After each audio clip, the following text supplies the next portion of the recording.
The morning sun cast long shadows across the training compound as Master Chief Petty Officer Jake Morrison walked the perimeter of the shooting range. 23 years of service had taught him to read situations before they developed into problems. Today felt different. The air carried tension that had nothing to do with the desert heat building outside Coronado. Morrison stopped at the entrance to Range 7, the most challenging course on the West Coast SEAL training facility. Inside, 6 of the Navy's most elite snipers were preparing for their annual qualification assessment. These weren't fresh recruits learning to hold a rifle. These men had collectively taken over 300 confirmed kills across multiple combat zones. They represented the absolute pinnacle of long-range precision shooting. The assessment was simple in concept, but brutal in execution. Each sniper would engage targets at distances ranging from 800 to 1,500 meters. Wind conditions would change throughout the day. Light would shift. Stress would mount with each shot. Only perfect scores would maintain their certification for another year.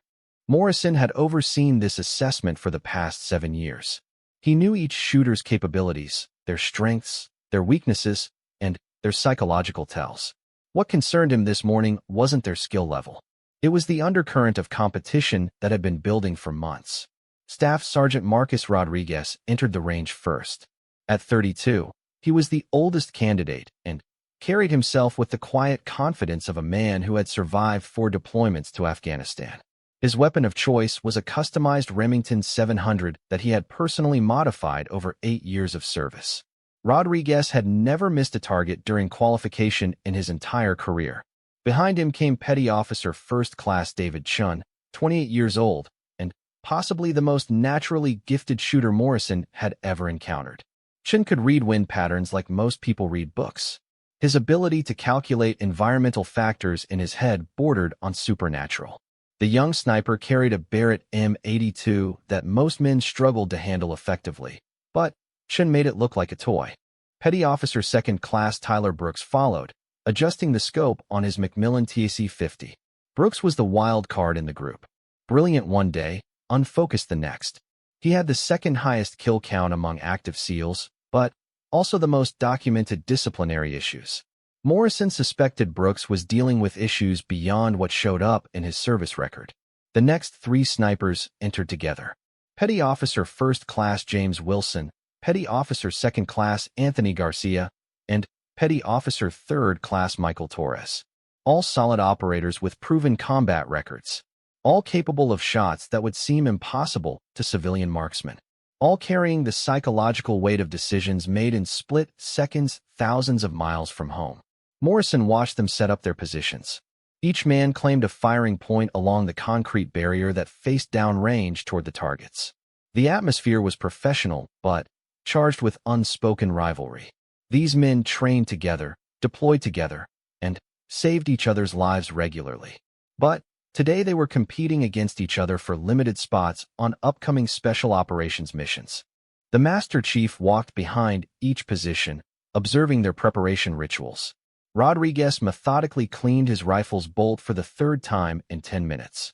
Chin was calculating wind speed using a small handheld device while making notes in a weatherproof notebook. Brooks stared downrange through his scope, making minute adjustments to his position. At precisely 0800 hours, Morrison called the range to order. Gentlemen, you know the standards. 6 targets at varying distances. Weather conditions will change throughout the morning as the wind picks up. You have unlimited time for each shot, but remember that hesitation in the field gets people killed. The first target stood at 800 meters. For these shooters, it might as well have been across the room. Morrison expected 6 clean hits without difficulty. What he didn't expect was the pattern that began to emerge. Rodriguez fired first. The .308 round crossed the distance in just over a second and struck the target dead center. Textbook shot from a textbook operator. Chun followed immediately, his .50 caliber round leaving a larger hole in the exact center of his target. Brooks took nearly a minute to line up his shot, longer than usual, but delivered a perfect hit. The pattern continued through Wilson, Garcia, and Torres.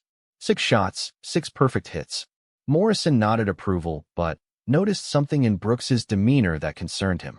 The young sniper was talking to himself between shots, a habit that had developed during his last deployment. The second target appeared at 950 meters.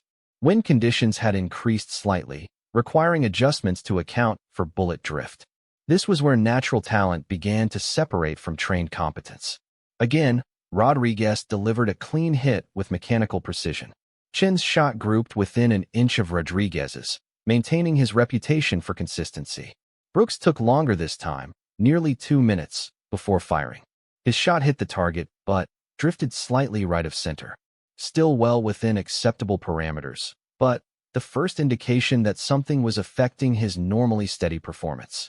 Morrison made a note on his evaluation sheet. Brooks had been displaying increasing signs of stress over the past several weeks. Nothing that violated regulations or impacted mission readiness, but enough to warrant attention.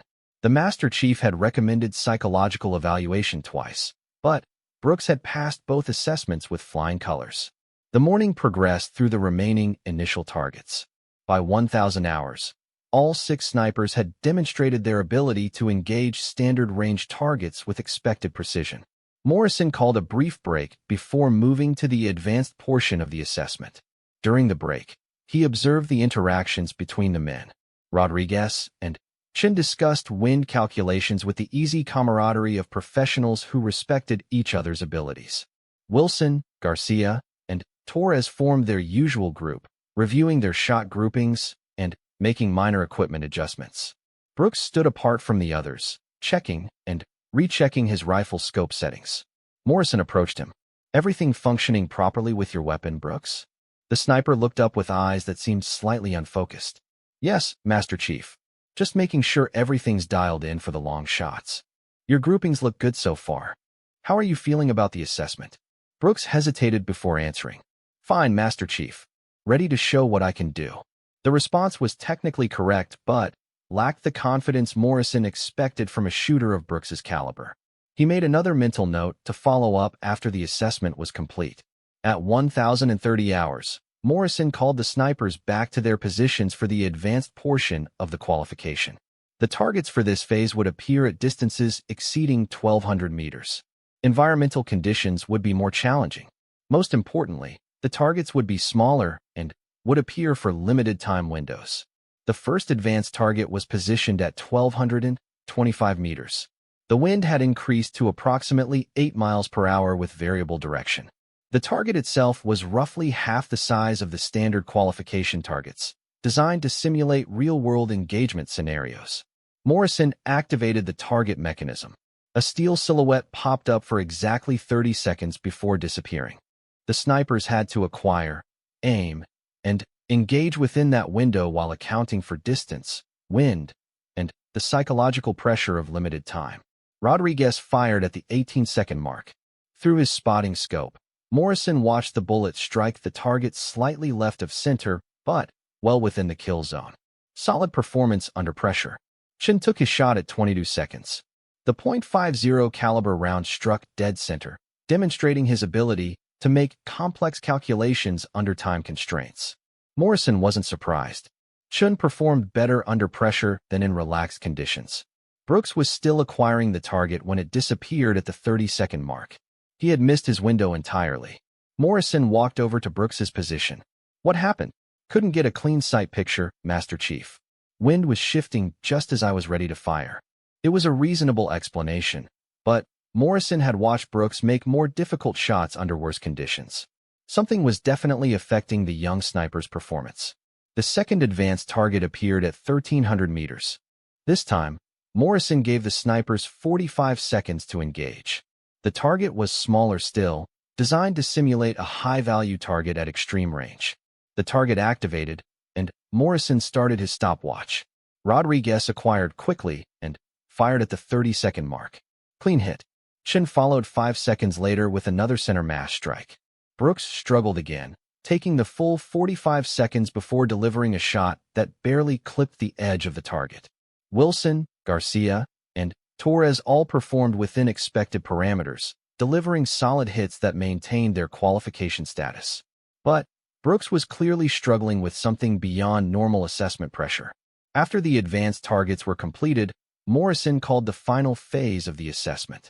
This was where reputation was made or destroyed among the SEAL sniper community. The extreme range targets.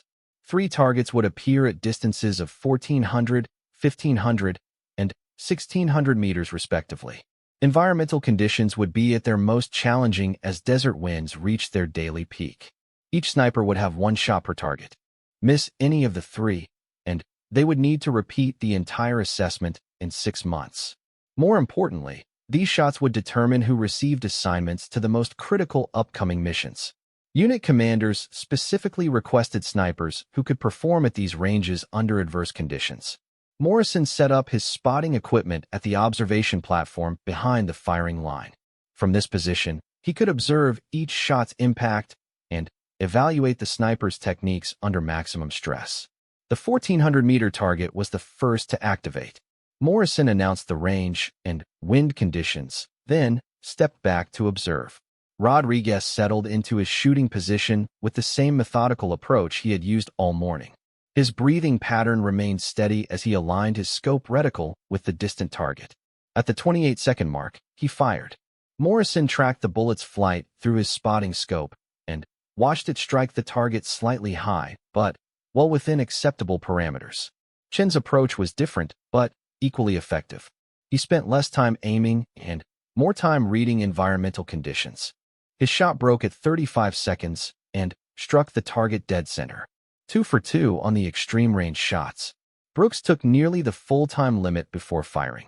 His shot went wide, missing the target entirely by approximately 6 inches.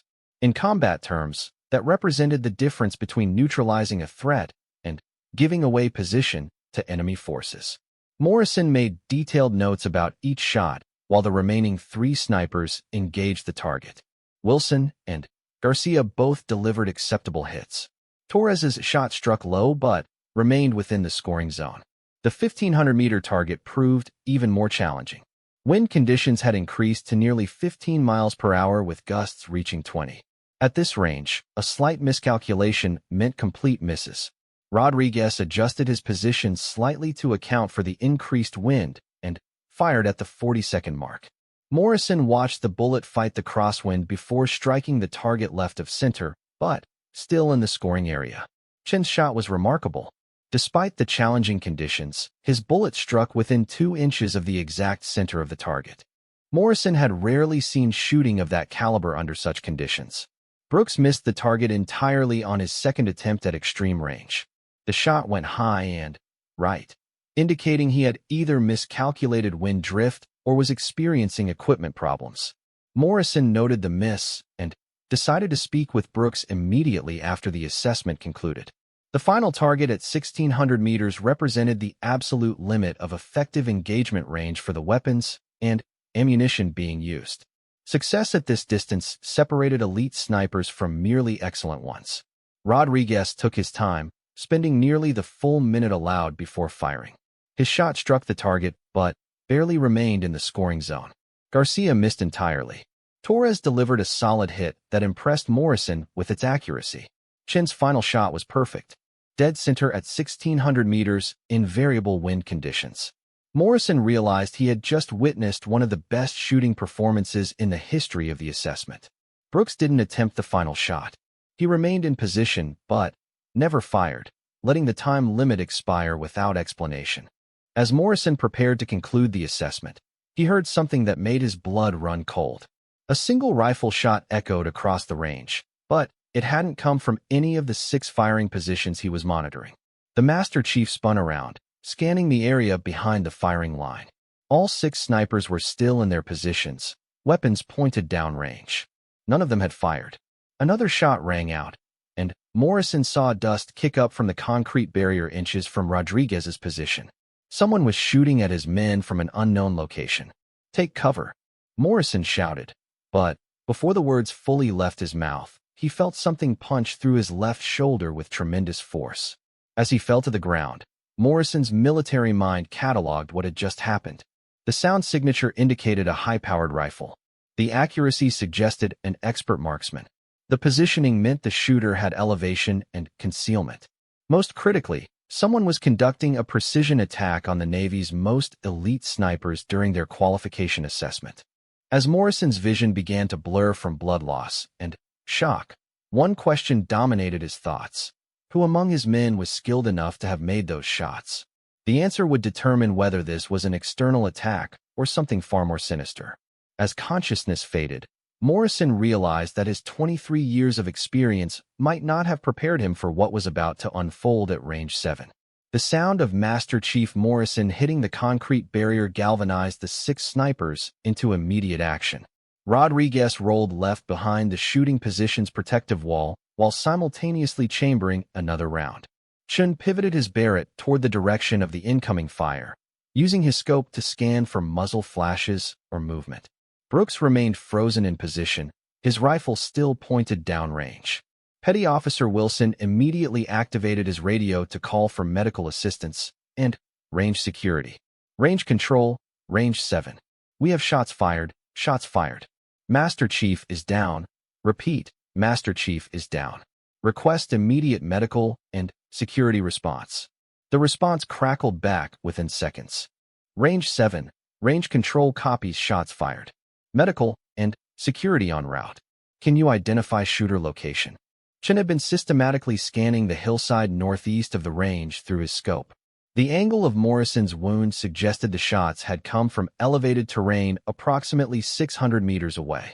At that distance, with the available cover and concealment, the shooter could be anywhere within a zone covering nearly 50 acres of desert scrubland. Negative on shooter location, Wilson reported.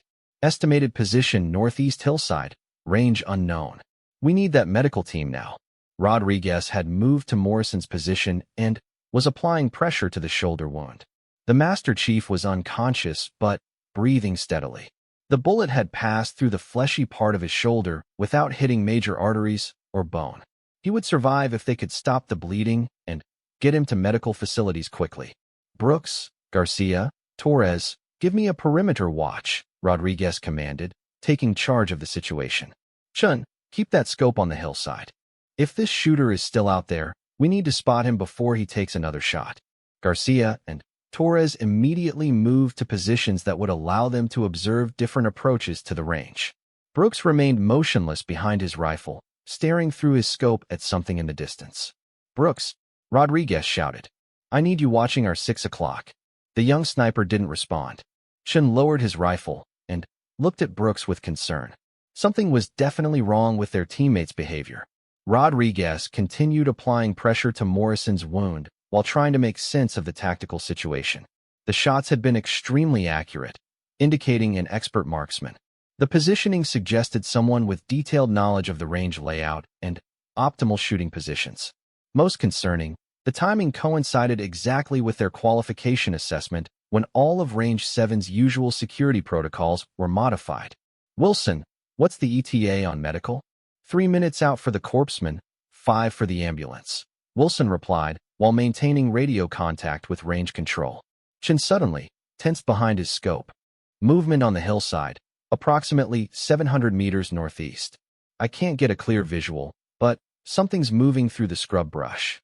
Rodriguez made a decision that would have significant consequences. Chun, Garcia, you're with me. We're going to investigate that movement.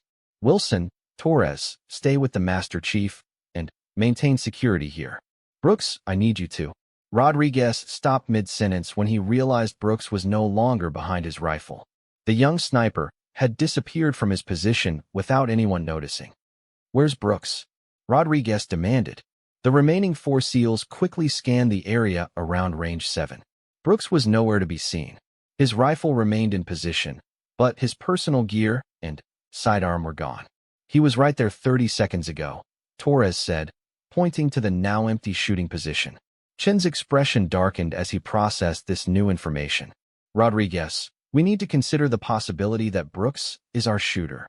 The suggestion hung in the air like a physical presence. The idea that one of their own teammates might be responsible for the attack challenged everything they understood about unit cohesion and trust. That's impossible, Wilson protested. Brooks has been in position with us the entire time. Has he? Chen responded. Think about his behavior today. Missing shots he normally makes easily. Frozen in position when we took contact. And now he's vanished the moment we start investigating. Rodriguez considered the tactical implications while maintaining pressure on Morrison's wound. If Brooks was the shooter, it explained several things about the attack. The detailed knowledge of range layout, the timing that coincided with modified security protocols, and the accurate shooting from a concealed position. But it also raised questions that Rodriguez wasn't prepared to answer. Why would Brooks attack his own team? What could have motivated him to shoot the Master Chief? And if he was responsible, where was he now? The sound of approaching vehicles interrupted Rodriguez's analysis. A Navy corpsman arrived first, followed closely by range security personnel and the base medical team. Rodriguez briefed the corpsman on Morrison's condition while the security team established a perimeter around Range 7.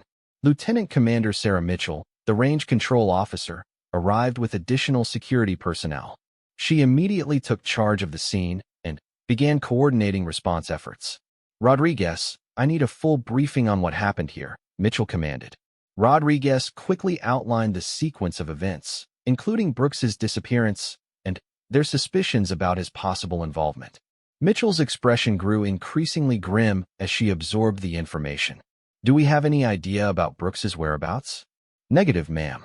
He disappeared sometime in the last 5 minutes. Mitchell activated her radio. Base security, this is range control. I need an immediate lockdown of all access points. We have a potentially hostile individual on base.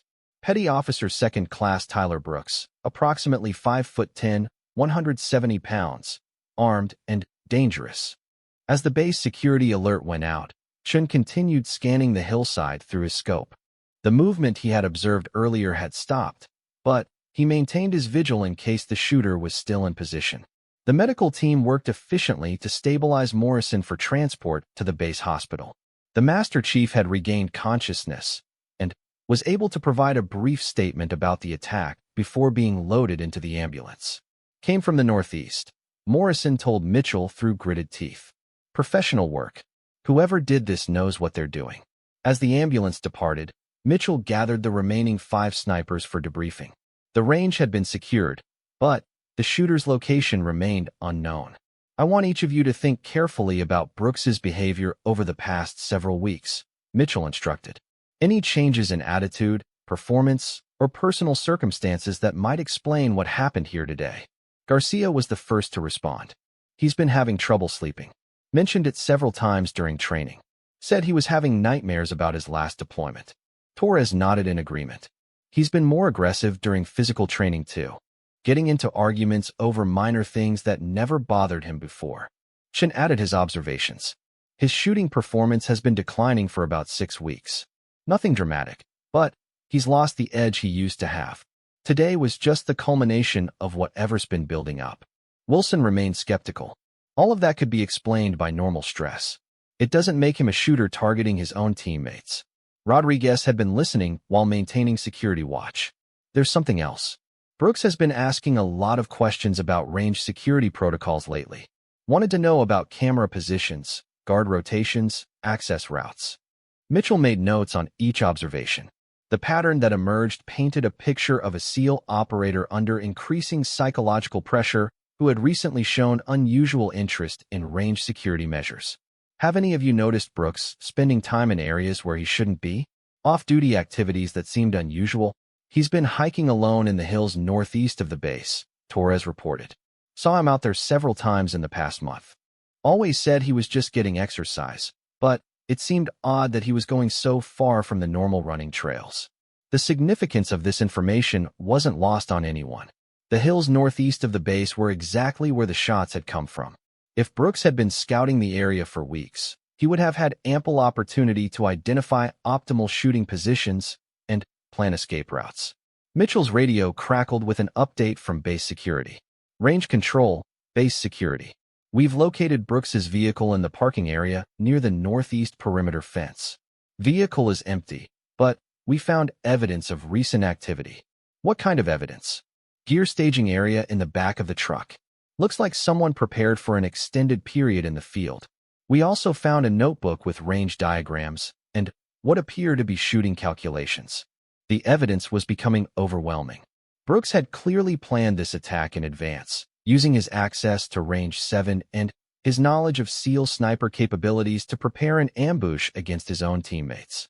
Chun lowered his rifle and addressed the group. We need to face the reality that Brooks isn't just our teammate anymore. He's become a hostile threat that we're going to have to deal with.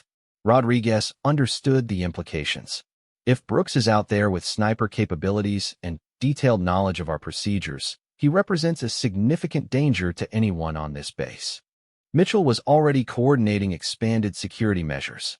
I'm calling in additional personnel from SEAL Team 3 and requesting air support for search operations.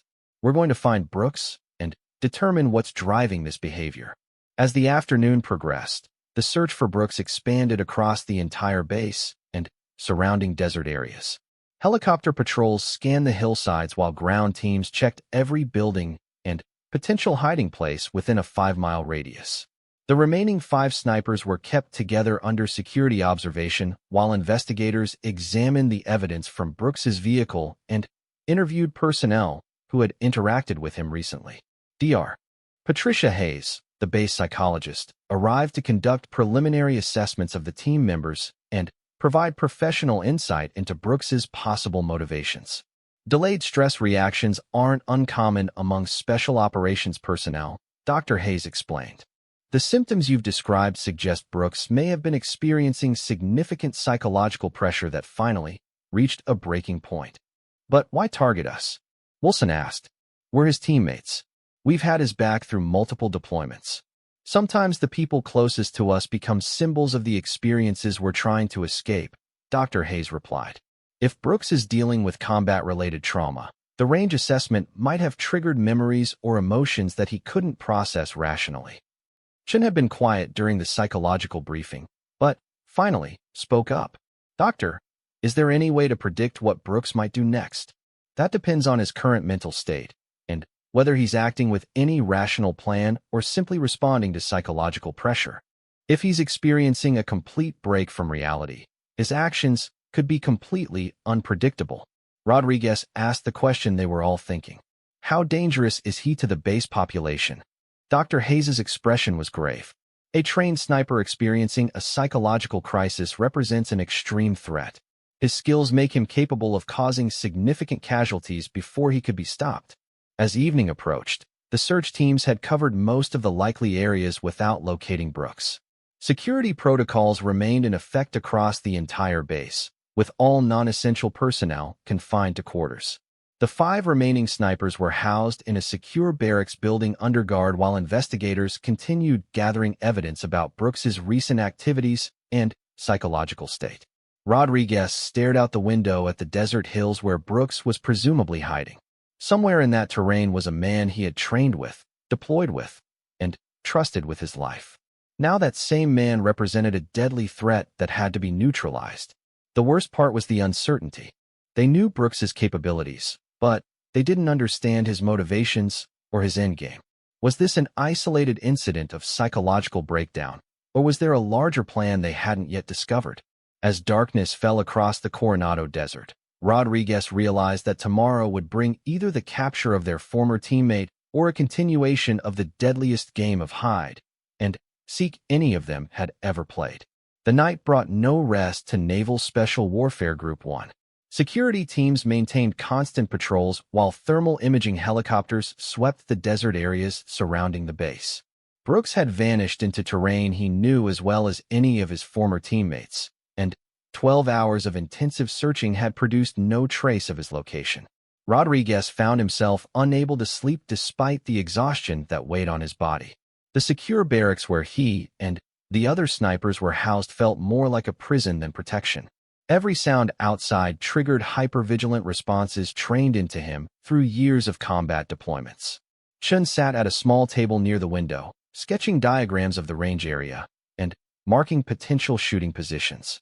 His analytical mind was working through the tactical problem of locating a sniper who understood their capabilities and procedures. He's got to surface eventually, Chun said quietly. Even Brooks can't stay hidden indefinitely without resupply. Garcia disagreed. You're thinking about this wrong. Brooks isn't hiding from us. He's hunting us. The question is what his next target will be. Wilson had been monitoring radio traffic from the search teams using a handheld scanner. The conversations painted a picture of frustration among the security personnel who were trying to locate someone with advanced training in concealment and evasion. Base security is requesting additional personnel from Camp Pendleton, Wilson reported. They're admitting they don't have enough qualified people to search this kind of terrain effectively. Torres looked up from cleaning his rifle for the fourth time that evening. What I don't understand is why Brooks shot the Master Chief instead of one of us. If he's having some kind of psychological break related to the assessment, why not target the people he was competing against? Rodriguez had been wrestling with the same question. Maybe Morrison wasn't the intended target. Maybe Brooks was aiming for one of us and missed. Brooks doesn't miss, Chin stated flatly. Not at 600 meters with stable shooting conditions. If Morrison got hit, it's because Morrison was the intended target. The implications of Chin's observation hung heavy in the room. If Morrison had been specifically targeted, it suggested Brooks was operating according to some kind of plan rather than simply responding to psychological pressure. Dr. Hayes entered the barracks accompanied by Lieutenant Commander Mitchell. The psychologist's expression indicated she had new information about Brooks's mental state. Gentlemen, we've completed interviews with Brooks's previous deployment teammates and reviewed his medical records. What we've learned changes our understanding of the situation significantly. Mitchell gestured for the men to gather around a small table. Dr. Hayes, please share what you've discovered. Brooks has been receiving treatment for combat-related stress symptoms for the past 8 months, Dr. Hayes began. However, he's been deliberately minimizing the severity of his condition during psychiatric evaluations. Rodriguez frowned. What kind of symptoms? Persistent insomnia, hypervigilance, intrusive memories, and, most relevantly, paranoid ideation regarding authority figures. Brooks has developed a belief that his commanding officers have been deliberately placing him in dangerous situations during deployments. Chin set down his pencil. You're saying he thinks his chain of command has been trying to get him killed? More specifically, Brooks believes that Master Chief Morrison has been manipulating deployment assignments to ensure that Brooks would be killed in action. The paranoia has been building for months, but Brooks has been skilled at hiding it during formal evaluations. The psychological profile explained much about the attack. Morrison hadn't been a random target. In Brooks's distorted thinking, the Master Chief represented a direct threat that needed to be eliminated. Wilson asked the obvious question. If Brooks believes Morrison was trying to kill him, what does he think about the rest of us? Dr. Hayes consulted her notes. According to his deployment teammates, Brooks has expressed belief that his fellow snipers are part of a conspiracy to discredit his performance and force him out of the unit. That's insane, Garcia protested. We've never done anything but support Brooks during training and deployments. Paranoid ideation doesn't respond to logical evidence, Dr. Hayes explained. Brooks's mind has reinterpreted normal competitive dynamics and professional feedback as evidence of systematic persecution. Mitchell spread a map of the base and surrounding area on the table. Based on this psychological profile, we need to assume that Brooks considers all of you to be targets. His attack on Morrison was just the beginning. Rodriguez studied the map while processing the new information. If Brooks is planning to target the rest of us, he'll need to find a way to engage multiple individuals. The range attack was opportunistic because we were all in one location. Chin pointed to several areas on the map. These are the only positions that would allow effective fire on multiple areas of the base. If Brooks is planning another attack, it will probably be from one of these locations. Torres had been silent during the briefing, but now he spoke with evident concern. There's something else we need to consider. Brooks knows all of our habits, our routines, our personal information. He knows where we live, where we train, where we go during off-duty time. The sobering reality was that Brooks possessed detailed intelligence about his intended targets that would make him extremely difficult to defend against. He knew their capabilities, their tactics, and their personal vulnerabilities. Mitchell made a decision that would fundamentally change their situation. Effective immediately, all 5 of you are being relocated to secure facilities off base. We can't risk Brooks exploiting his knowledge of your routines to conduct additional attacks. Ma'am, with respect, running away isn't going to solve this problem, Rodriguez said. Brooks will just wait until we return, or he'll find other targets to satisfy whatever psychological need is driving him. Chin nodded in agreement. Rodriguez is right. We need to end this situation, not just avoid it temporarily. Dr. Hayes looked uncomfortable with the direction of the conversation. Gentlemen, I understand your frustration, but Brooks is experiencing a severe psychological crisis. He needs medical intervention, not a military confrontation. Doctor, with all due respect, Brooks shot our Master Chief and is planning to kill the rest of us, Wilson said firmly. Medical intervention isn't going to happen until he's captured or neutralized. Mitchell raised her hand to stop the discussion.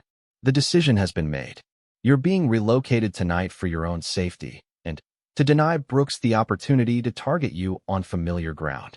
As the group prepared to leave the barracks under security escort, Rodriguez's radio suddenly activated with an emergency transmission. All units, this is base security. We have shots fired at the main gate. Repeat, shots fired at the main gate. One security guard down, condition unknown. Mitchell grabbed the radio. Base security, range control. Can you identify the shooter? Negative identification, but the shots came from elevated terrain approximately 400 meters east of Gate 1. Precision shooting consistent with sniper engagement. Chen was already at the window, scanning the eastern hills with binoculars. I can see muzzle flashes from the ridge line. He's engaging the gate guards from a prepared position. Rodriguez felt his tactical instincts override safety protocols. Brooks is creating a diversion. He wants security focused on the main gate while he moves to a position where he can target us. Torres had moved to a different window and was observing the route between their barracks and the vehicle staging area. If we're going to move off base, we have to cross 200 meters of open ground to reach the transportation. Wilson understood the tactical problem immediately. Brooks knows we're in this building. He's attacking the main gate to force us to move, and he'll be waiting to engage us when we do. Mitchell was coordinating with base security while trying to manage the deteriorating situation. The attack on the main gate had drawn most security personnel away from the barracks area, exactly as Brooks had probably planned.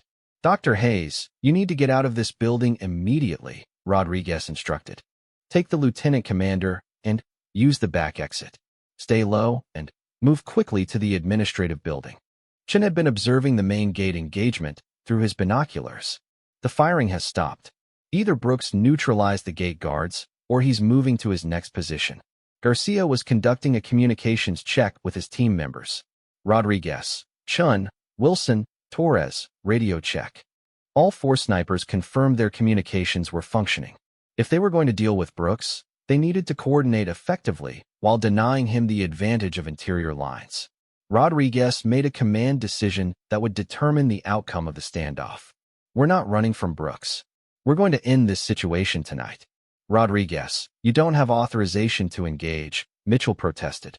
Ma'am, Brooks is hunting us. We can either wait for him to pick us off individually, or we can use our training and capabilities to stop him before he kills more people. Chen supported Rodriguez's decision. The lieutenant commander should coordinate with base security to establish an outer perimeter. We'll handle the close-in work.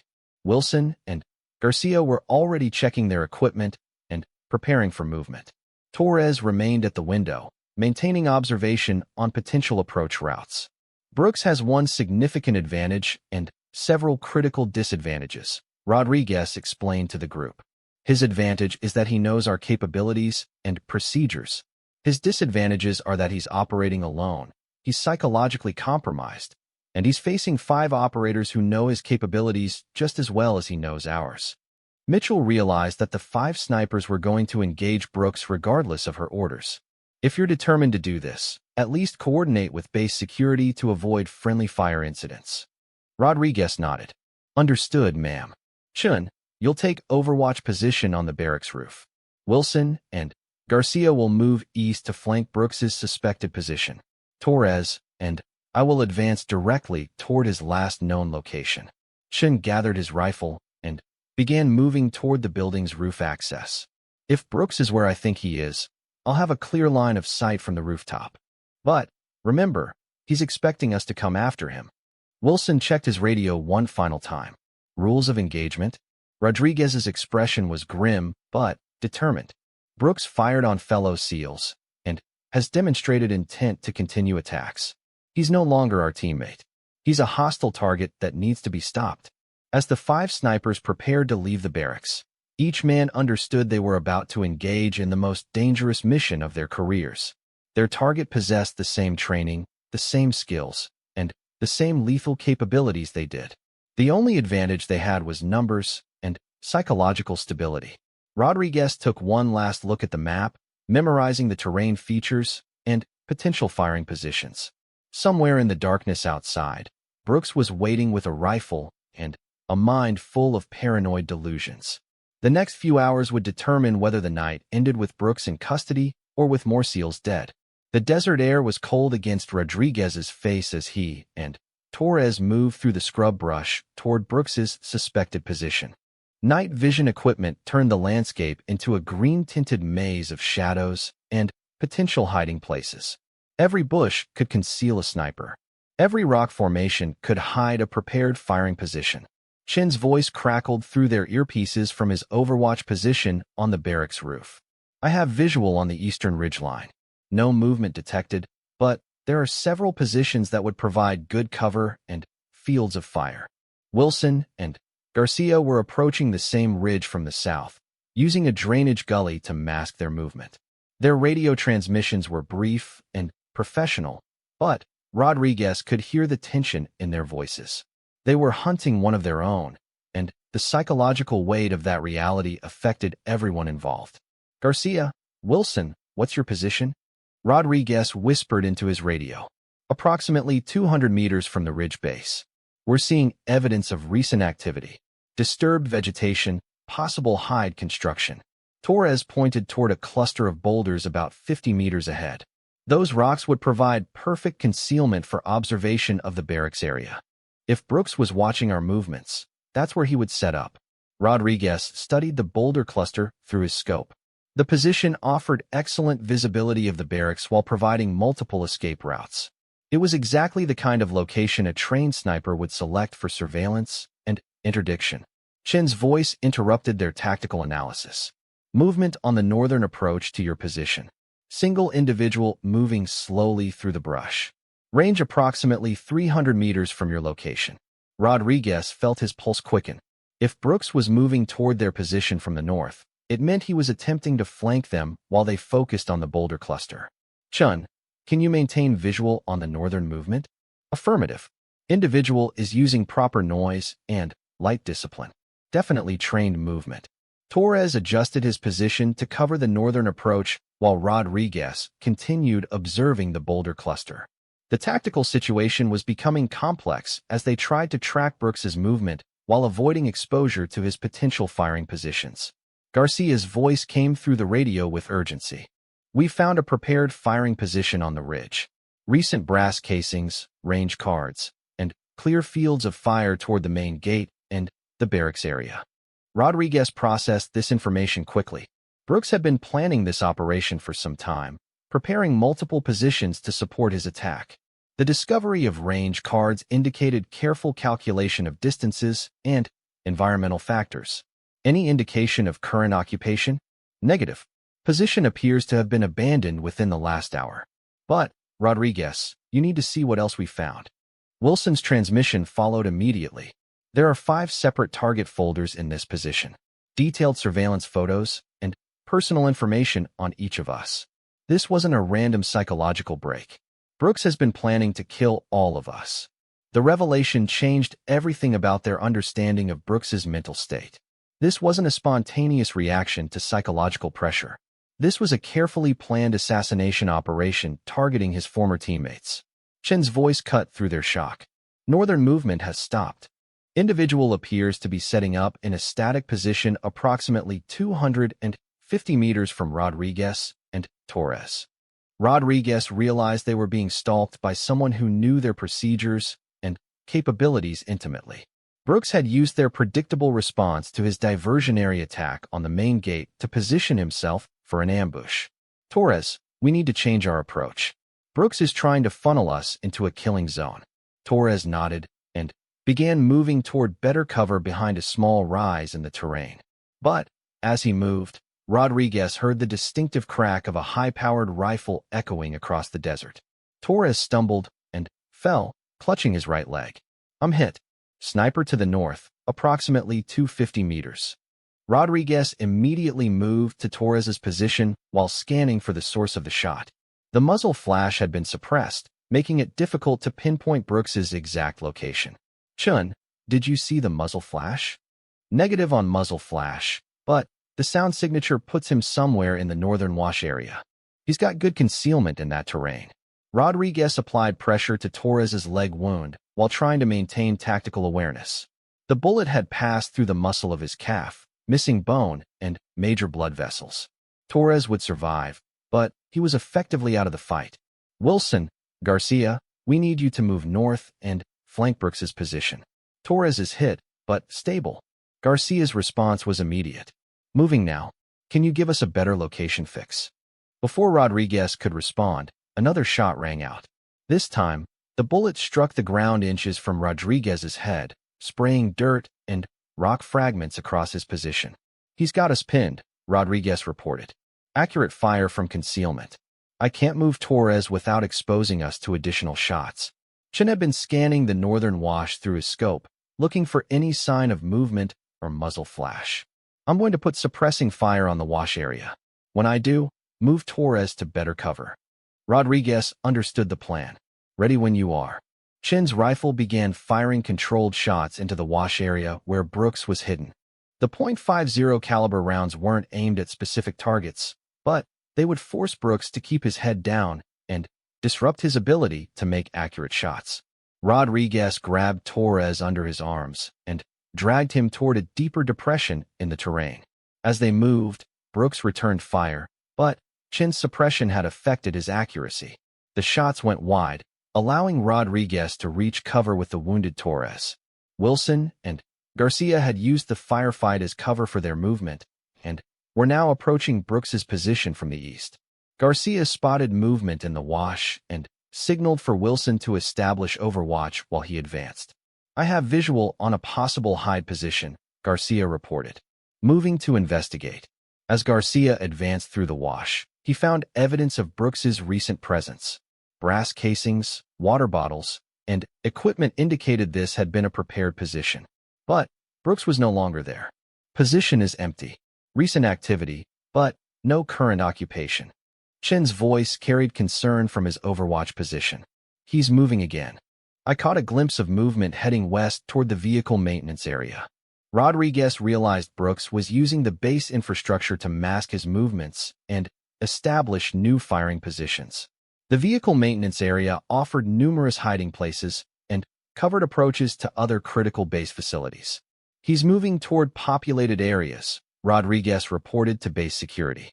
We need to evacuate non-essential personnel from the maintenance area immediately. Torres had been monitoring base radio traffic despite his wound. Base security is requesting permission to use helicopter support for illumination and observation. Moving to Building 7 rooftop. Should have observation of the entire maintenance area from there. Wilson and Garcia were advancing through the wash toward the maintenance area, using the drainage system to approach without exposing themselves to observation from elevated positions. As they moved, Garcia discovered something that changed their tactical understanding of the situation. Rodriguez, you need to know what I'm looking at. Brooks has cached equipment and supplies throughout this area. This isn't just tonight's operation. He's been preparing for an extended engagement. Rodriguez absorbed this information while maintaining security around Torres's position. Brooks hadn't just planned to attack his teammates. He had prepared for a sustained campaign that could last days or weeks. What kind of equipment? Multiple rifles, thousands of rounds of ammunition, food, water, medical supplies, and communications equipment. He's equipped to conduct guerrilla operations for an extended period. The scope of Brooks's preparation was staggering. He hadn't just experienced a psychological break during the assessment. He had been planning a war against his own unit for months. Chen's voice interrupted their analysis from his new observation position. I have movement in the maintenance area. Single individual moving between buildings using cover and concealment. Professional movement patterns. Wilson coordinated with Garcia for a pincer approach to Brooks's new position. Garcia, take the north side of Building 12. I'll approach from the south. If Brooks is between the buildings, we'll have him bracketed. As Wilson and Garcia moved into position. Rodriguez faced a difficult decision. Torres needed medical attention for his leg wound, but leaving him alone would make him vulnerable if Brooks doubled back on his position. Torres resolved the dilemma for him. Rodriguez, go help the others. I'll be fine here for a few minutes. Rodriguez checked Torres's bandaging one final time before preparing to move toward the maintenance area. Stay alert. Brooks knows we're here, but he doesn't know our exact positions. Don't give him a target. Chin's voice carried urgency as Rodriguez began moving. Fast movement in the maintenance area. Brooks is relocating quickly. He may have spotted Wilson and Garcia's approach. Rodriguez pushed through the desert scrub as quickly as possible while maintaining noise discipline. The maintenance area was 800 meters from his current position, and every second of delay gave Brooks more time to prepare defensive measures. As he moved, Rodriguez couldn't shake the feeling that they were still reacting to Brooks's initiative rather than taking control of the situation. Brooks had demonstrated superior planning and preparation. He had chosen the time and location of each engagement. He had forced them to fight on terrain of his choosing. Chin's next transmission confirmed Rodriguez's concerns. Shots fired in the maintenance area. Multiple rounds. Wilson, Garcia, report your status. The radio was silent for several seconds before Garcia's voice came through with static interference. Garcia here. Wilson's down. Brooks has a prepared position in Building 12. He's got excellent fields of fire and multiple escape routes. Rodriguez realized they had walked into another ambush. Brooks had used his movement through the maintenance area to draw them into a prepared killing zone. Wilson was down, Torres was wounded, and Brooks still held the tactical advantage. Chin was already adjusting his position to engage the maintenance area. Rodriguez, Brooks is in Building 12, second floor, north-facing windows. I can see his position, but can't get a clear shot due to the angle. Rodriguez understood that the situation had reached a critical point. They had to end Brooks's offensive operations before he killed more of their teammates. The time for cautious maneuvering was over. They needed to assault his position directly and decisively. Garcia, what's Wilson's condition? Conscious, but hit in the shoulder. Similar wound to Morrison. He'll survive, but he's out of the fight. Rodriguez made the command decision that would determine the outcome of their engagement with Brooks. We're going to assault Building 12. Chun, put suppressing fire on the second floor windows. Garcia, I want you to breach the ground floor while I assault the stairs. The plan was direct and dangerous, but it offered the best chance of ending Brooks's rampage before he could relocate to another prepared position and continue his attacks on base personnel. Rodriguez reached the maintenance area perimeter as Chin's suppressing fire began impacting the second floor windows of Building 12. The sound of .50 caliber rounds punching through concrete and steel echoed across the compound. Garcia had positioned himself at the building's rear entrance, preparing to breach while Rodriguez approached the main entrance. Wilson lay behind a maintenance vehicle approximately 30 meters from the building, conscious but unable to participate in the assault. His shoulder wound was bleeding steadily, but he maintained radio contact and provided situational updates. Brooks's muzzle flashes are coming from the northeast corner window, Wilson reported. He's got a clear field of fire on both approach routes, but Chin's suppression is keeping him away from the window. Rodriguez reached the building's main entrance and discovered that Brooks had barricaded the door from the inside. Heavy equipment had been moved to block access, indicating Brooks had been preparing this position for some time. Garcia, main entrance is blocked. Can you breach from your side? Garcia tested the rear door and found it similarly barricaded. Negative. Rear access is blocked. We'll have to find another way in. Chun continued his suppressing fire while observing Brooks's position. He's moving inside the building. Can't maintain exact visual, but he's relocating within the second floor. Rodriguez scanned the building exterior for alternative entry points. A series of maintenance ladders provided access to the roof, and several first-floor windows appeared to be unsecured. Garcia, take the windows on the south side. I'm going up the exterior ladder to access the roof.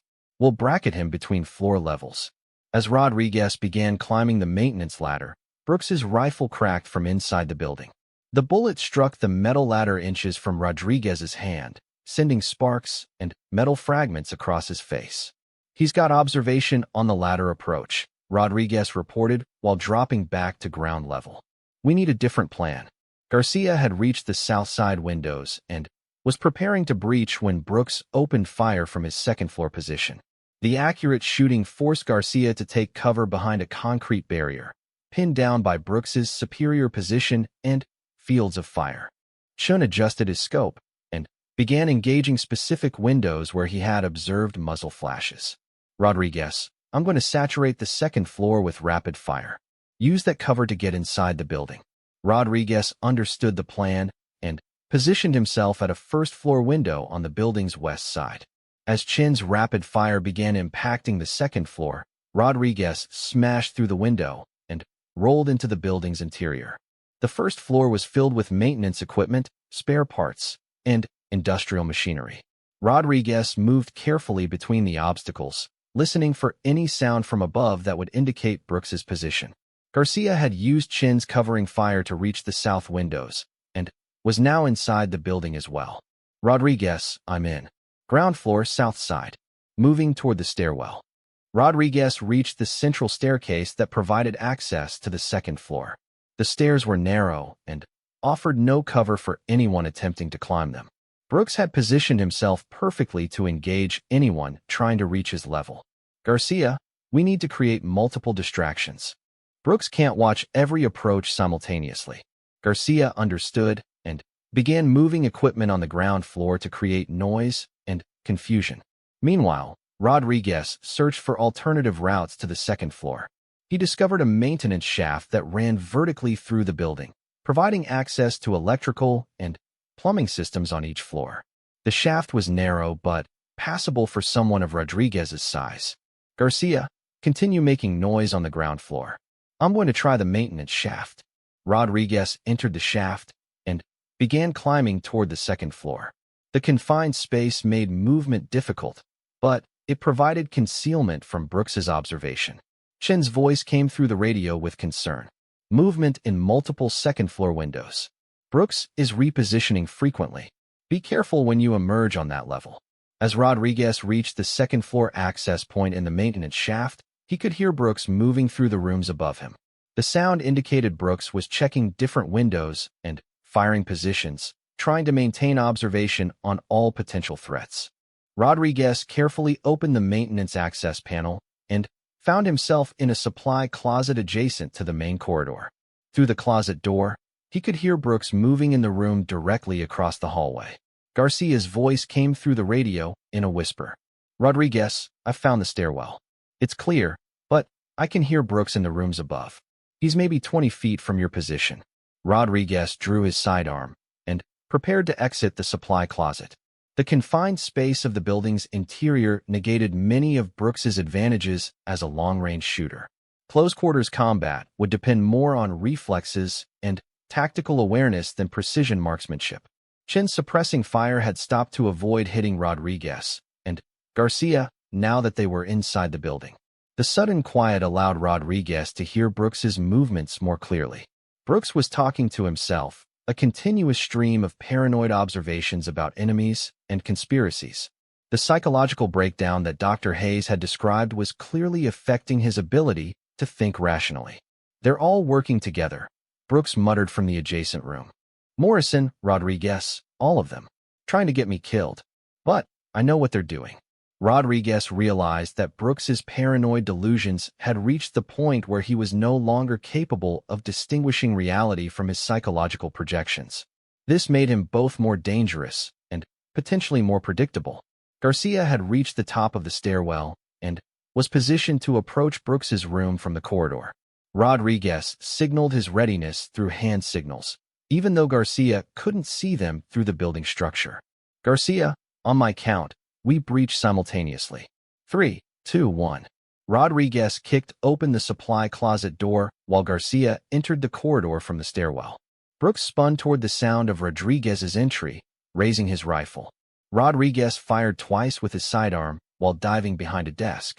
Brooks's rifle discharged, but the shot went high due to the sudden movement.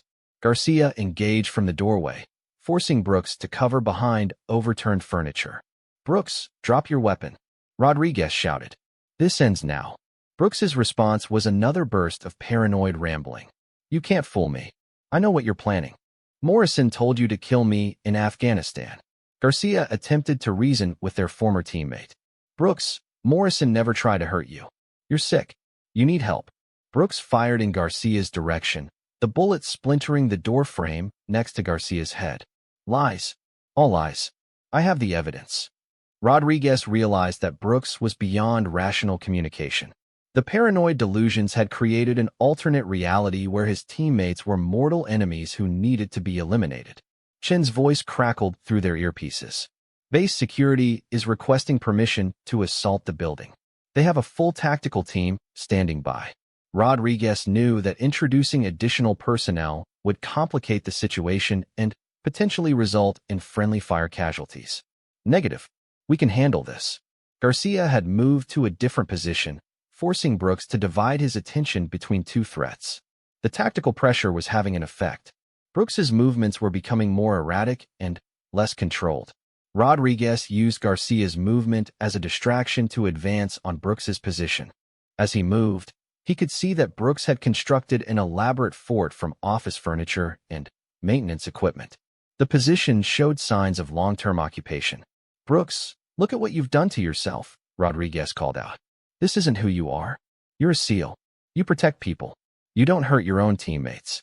Brooks's response was to fire blindly in Rodriguez's direction while screaming about conspiracies and betrayal. The psychological breakdown was complete. Brooks was no longer capable of rational thought or communication. Garcia signaled Rodriguez and pointed toward Brooks's position. Garcia had identified a route that would allow them to flank Brooks's improvised fortress from both sides simultaneously. Rodriguez nodded and began moving toward his assigned position. The engagement had to end quickly before Brooks's deteriorating mental state led him to do something even more desperate.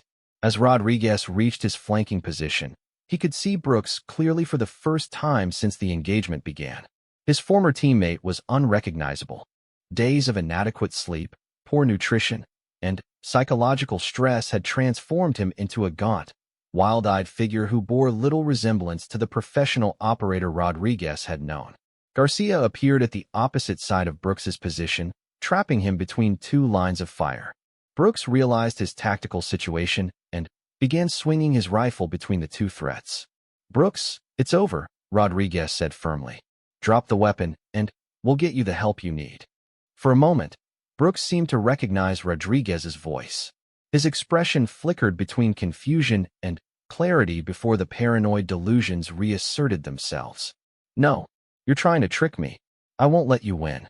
Brooks raised his rifle toward Rodriguez, and both SEALs fired simultaneously. Brooks collapsed behind his improvised fortress, his rifle clattering across the floor.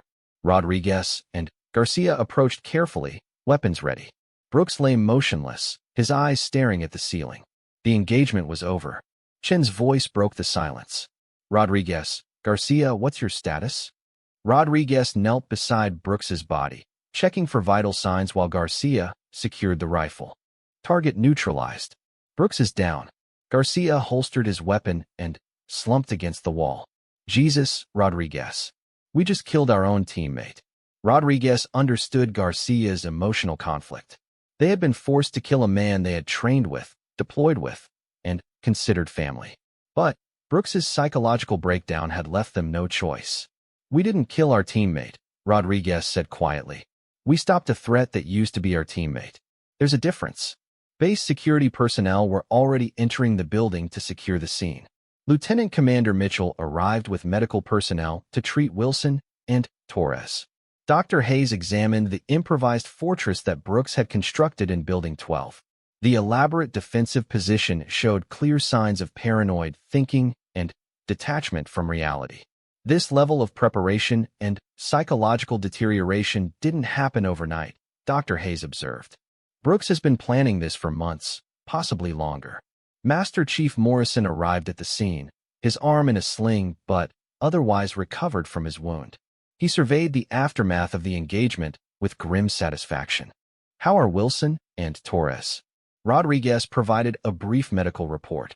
Both will recover fully. Flesh wounds, no permanent damage. Morrison nodded, looked at Brooks's body. What a waste. Brooks was one of the most talented snipers I've ever worked with. If we had identified his psychological issues earlier, maybe this could have been prevented. Chen had joined the group after securing his Overwatch position. Master Chief, we found evidence that Brooks had been planning this operation for months. Detailed surveillance, prepared positions, cached equipment. This wasn't a sudden breakdown. Morrison processed this information while observing the scene. Then, we need to examine our procedures for identifying psychological stress in special operations personnel. We can't allow this to happen again. Dr. Hayes agreed.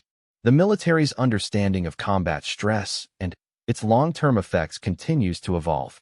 Brooks's case will provide valuable insight into how paranoid ideation can develop in high-performing operators. Rodriguez looked around Building 12 one final time before preparing to leave. The engagement had lasted less than 10 minutes, but it had ended the career of one SEAL and traumatized several others. Garcia voiced what they were all thinking. How do we process this? How do we move forward knowing we had to kill someone who used to watch our backs? Morrison provided the leadership perspective they needed. We remember that Brooks chose this path. We didn't force him to attack his own teammates. We didn't create his psychological problems. We responded to a threat in the only way that would protect innocent lives. As the investigation team began processing the scene, Rodriguez realized that the events at Range 7 would change how the SEAL community approached psychological health and threat assessment. Brooks's case would become a cautionary tale about the importance of early intervention and honest communication about mental health issues. Chun summed up the night's events in a way that would stay with Rodriguez for years. We came here for a qualification assessment. Instead, we ended up in a fight for our lives against someone we trusted. That's not something any of us will forget. The morning sun was beginning to rise over Naval Special Warfare Group 1 as the surviving members of the sniper team prepared to return to their quarters. The qualification assessment that had begun the previous day seemed like it had happened weeks ago. Rodriguez took one last look at Range 7 in the distance. Tomorrow, other SEALs would train there, preparing for missions that would test their skills and their psychological resilience. The range would continue to serve its purpose, but it would always carry the memory of the day when one of their own had chosen to become the enemy. Master Chief Morrison had been right when he said that only one surviving sniper could have made those shots. What he hadn't anticipated was that the surviving sniper would be one of his own men, turned against his teammates by psychological demons that none of them had been trained to recognize or combat. The question, who fired, had been answered. The harder question of how to prevent similar tragedies would occupy the SEAL community for years to come.